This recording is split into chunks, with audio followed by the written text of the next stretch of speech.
Have you ever noticed how easy it is to feel overwhelmed by the world lately? You open your phone, you scroll the news, you check social media, and before you even realize it, your nervous system is hijacked.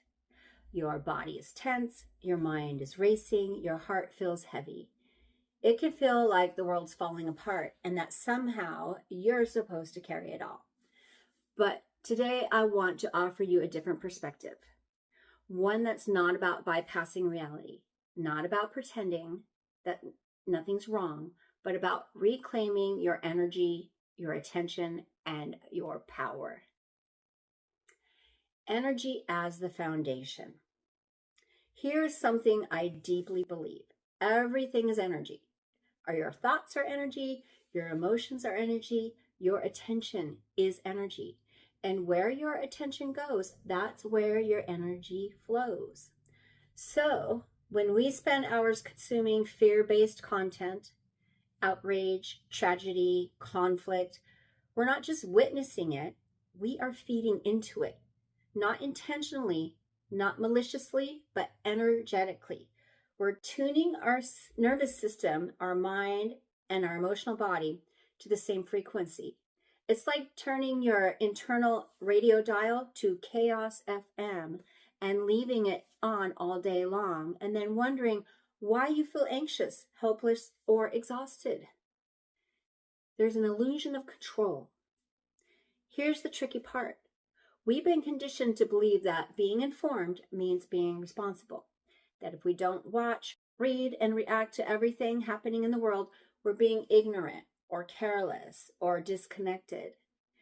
But there's a difference between awareness and absorption. Awareness is conscious. Absorption is unconscious.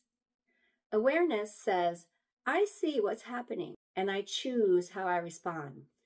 Absorption says, I am flooded by what's happening and it controls my emotional state. Most of us are living in absorption mode. We carry the weight of the emotional weight of things we have zero influence over.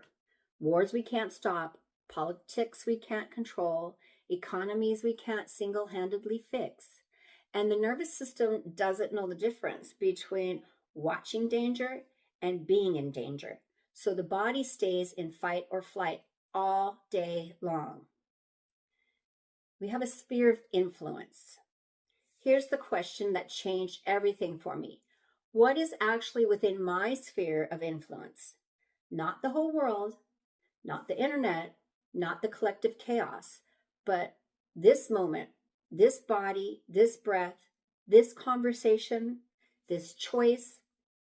You can influence how you treat people, how you speak to yourself, how you show up in your relationships, how you take care of your body, how you regulate your nervous system, how you respond instead of react.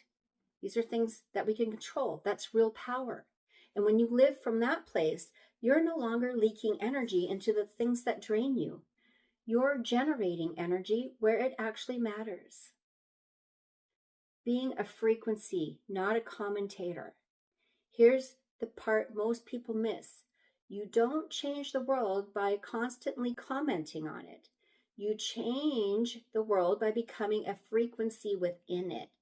A calm frequency, a grounded frequency, a compassionate frequency, a regulated nervous system walking through the world. Because energy is contagious. When you're calm, people feel it. When you're present, people soften. When you're kind, people will mirror it. When you're centered, the room changes. You don't need a platform. You don't need followers. You don't need a microphone.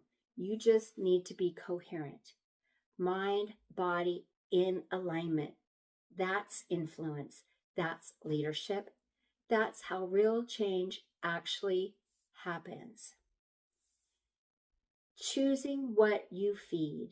So here's a simple practice you can start today. Before consuming anything, news, social media, conversations, ask yourself, is this expanding me or is it contracting me? Is it empowering me or draining me?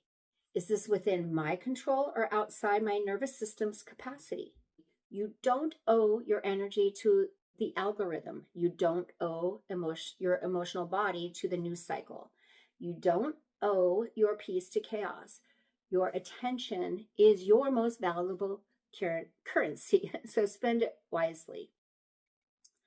The world doesn't need more overwhelmed people. It needs more regulated people, more grounded people, more loving people, more present people.